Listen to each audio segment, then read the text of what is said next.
After graduating from college summa cum laude and working at several different finance-related jobs, Senior National Sales Director Julia Burnett saw herself as a corporate person. Kind of hard to imagine now, right?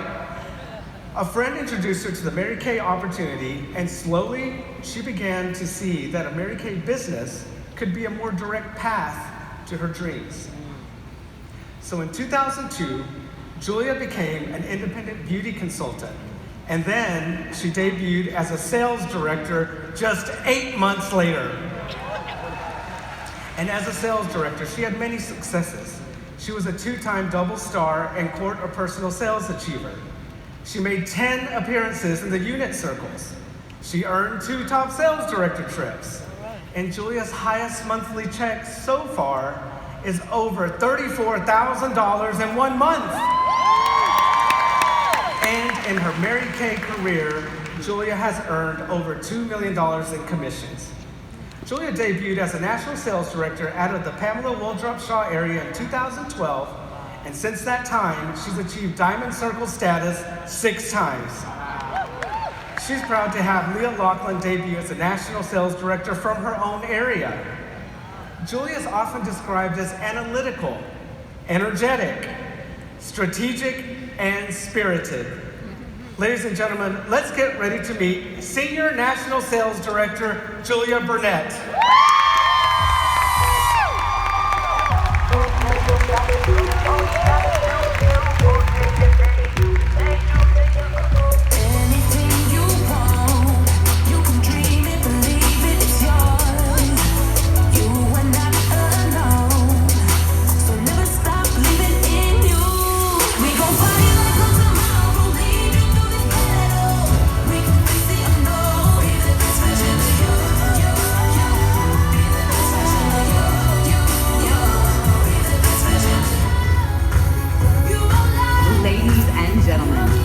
Welcome Independent Senior National Sales Director, Julia Burnett.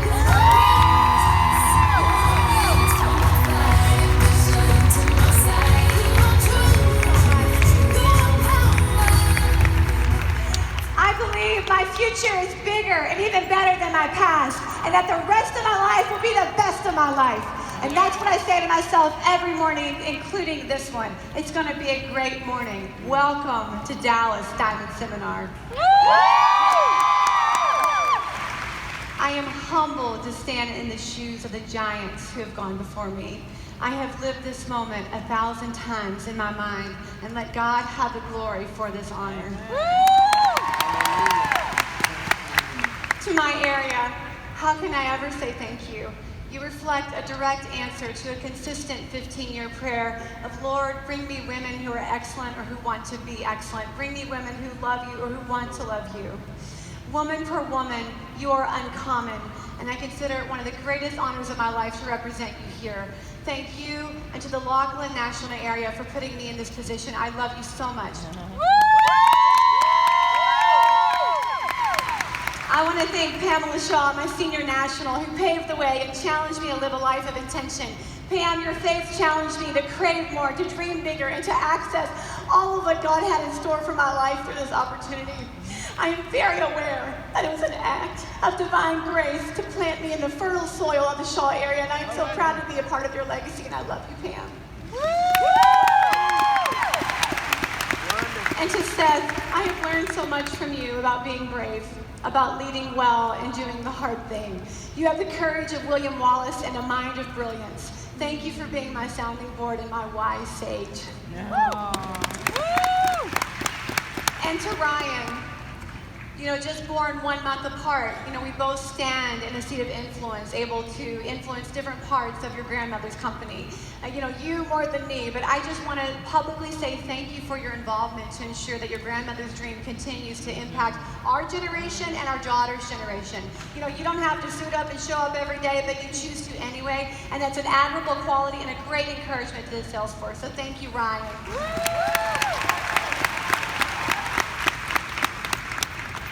So there were once 3 frogs on a log, and one of them made a decision to jump off. So how many were left? Aha, well there's still 3 frogs on the log. One made the decision, but it doesn't mean she actually jumped. How many of you guys think that you're really good at making decisions? All right, how many of you guys are good at taking the next step once you make a decision?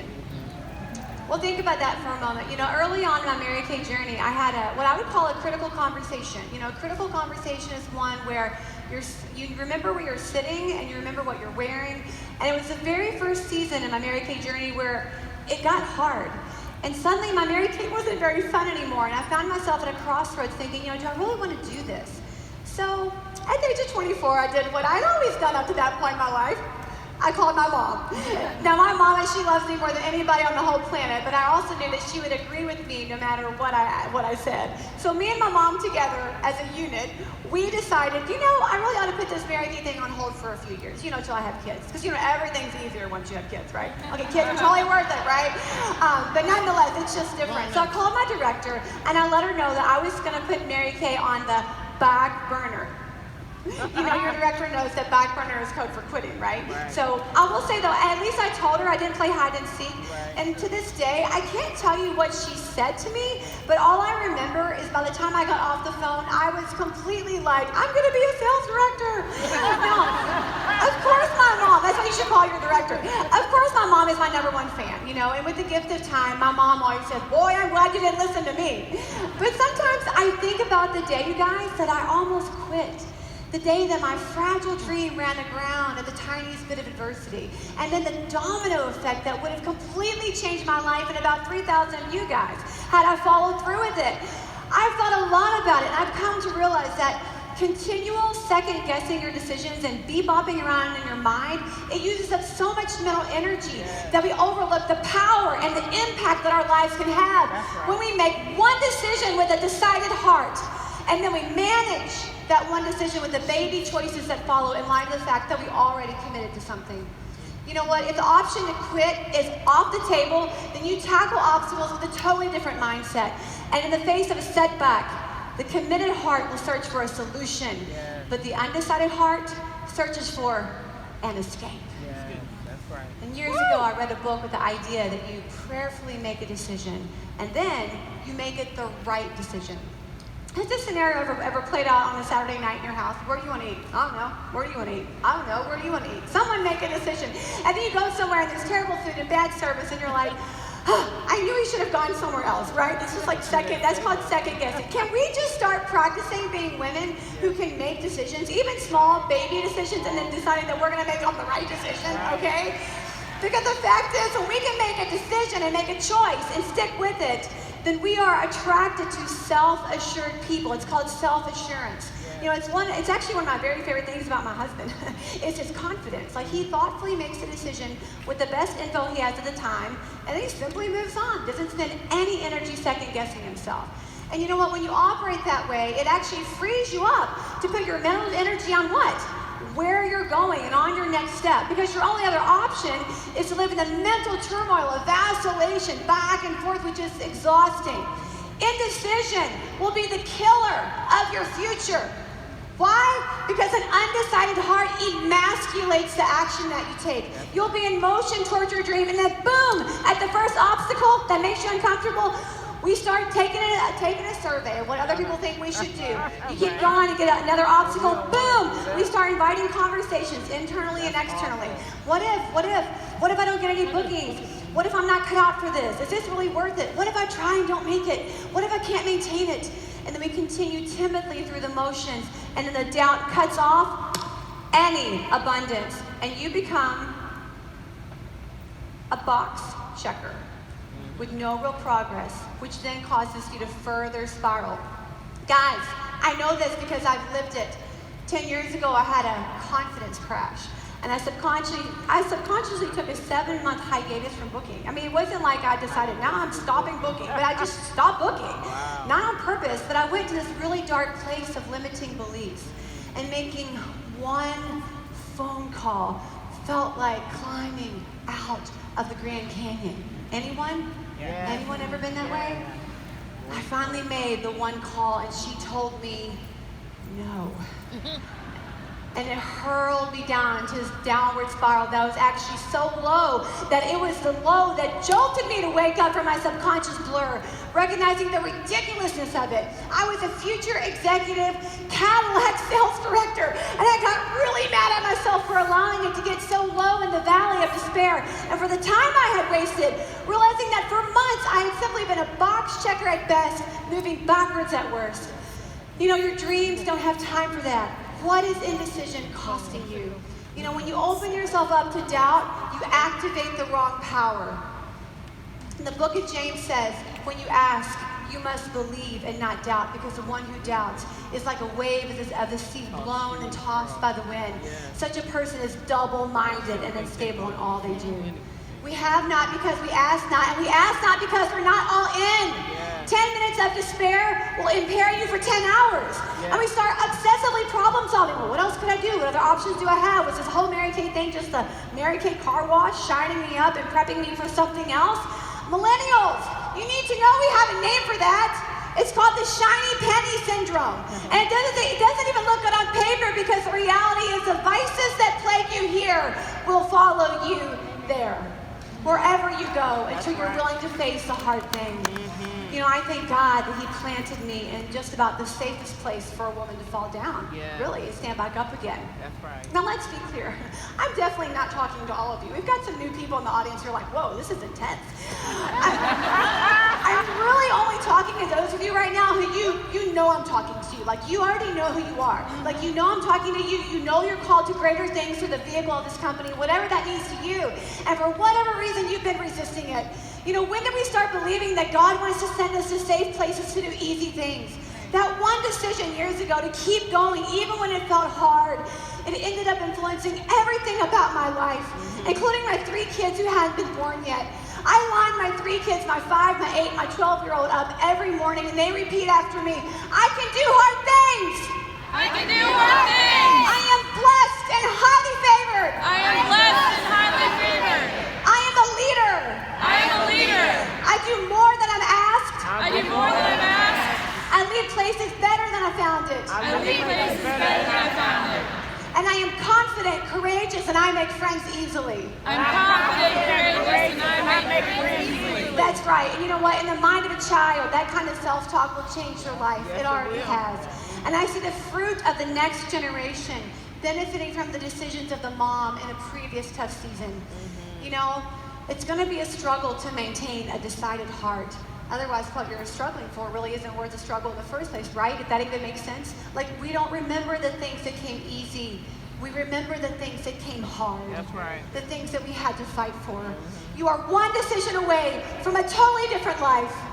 And Jim Rohn says you can't change your destination overnight, but you can change your direction overnight. And may I add, with just one decision.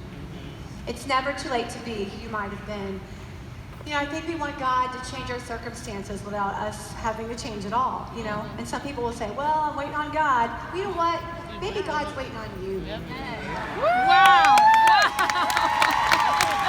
And drop the mic.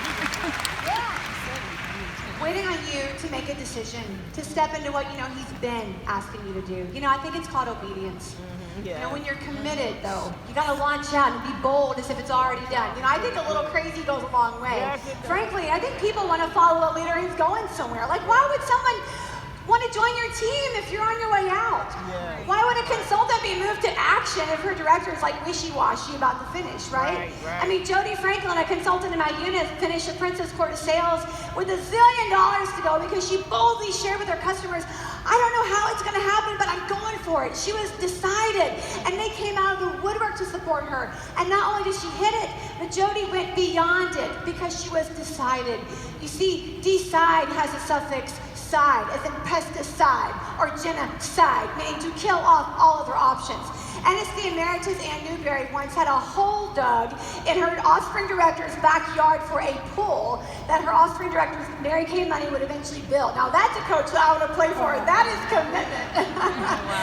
6 months out from finishing our national area, I couldn't see how it was going to happen, but I made every single decision nevertheless, as if it was already done, because it was done in my mind.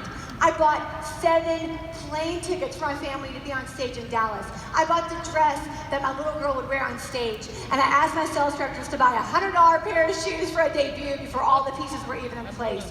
But it was in place because it was decided in my mind with no plan B.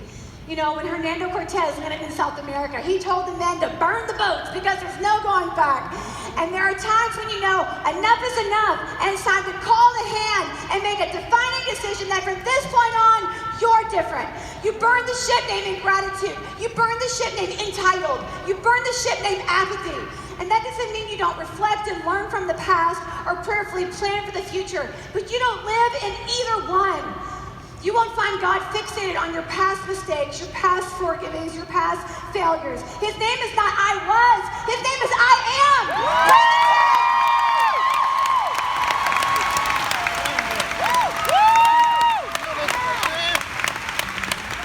And that means from this point on, the decision is made in present tense obedience with a decided heart.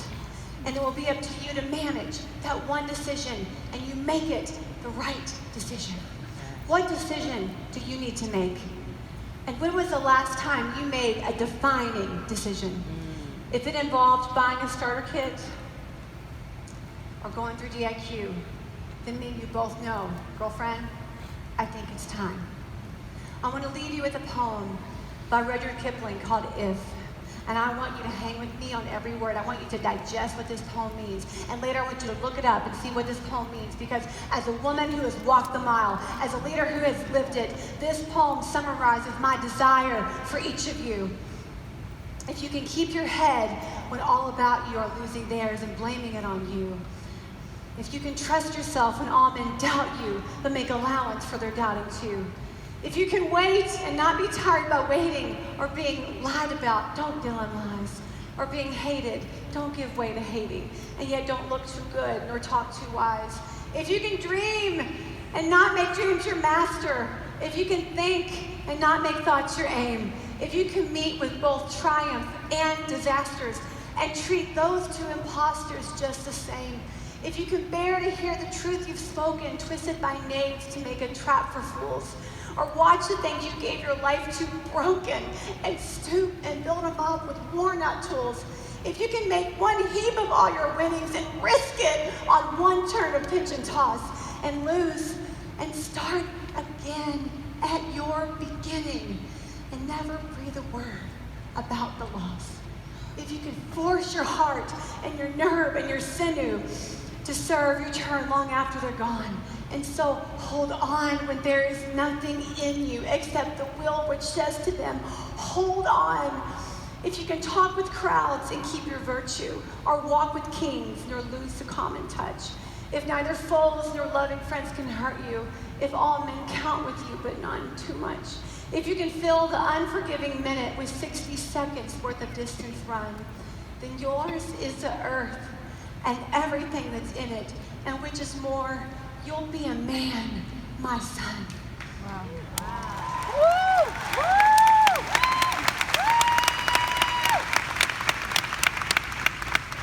Could you just go one whole year and not doubt yourself? May your life be a statement of what you believe. God bless you.